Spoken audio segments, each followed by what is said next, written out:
Le vol du siècle en Russie, 1959. Une évasion spectaculaire à l'époque soviétique, l'année 1959 a été marquée par un événement à la fois audacieux et incroyable dans l'histoire de l'Union soviétique, le vol du siècle. L'histoire commence avec un homme, un pilote d'aviation militaire, et une décision qui allait bouleverser sa vie, l'histoire de l'aviation soviétique et d'un incident diplomatique majeur. L'homme en question, un certain Boris G., un capitaine dans les forces aériennes soviétiques, était un pilote chevronné. Travaillant dans une base aérienne militaire en Russie, il vivait sous un régime strict et répressif, où la surveillance constante et la censure étaient la norme. Mais Boris rêvait d'un autre avenir, loin du régime autoritaire de l'URSS. C'est ainsi que, le 15 août 1959, un événement sans précédent se produisit.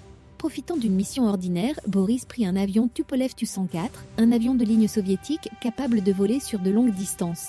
En plein vol, au-dessus de l'URSS, il prit une décision radicale.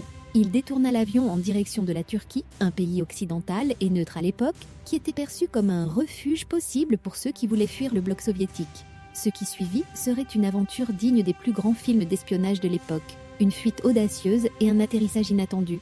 Au lieu de suivre son plan initial, Boris se retrouva pris dans une spirale de confusion et d'imprévus.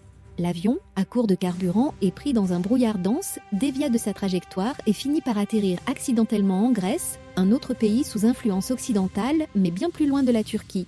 Le pilote avait anticipé de fuir vers la Turquie, mais le destin en avait décidé autrement. Les autorités soviétiques, découvrant que leur pilote militaire avait osé faire défection, étaient furieuses. Ce n'était pas simplement un vol d'avion, c'était une insulte à l'État soviétique, un symbole de rébellion, un affront direct à l'autorité du gouvernement de l'époque, un incident diplomatique majeur. Les Grecs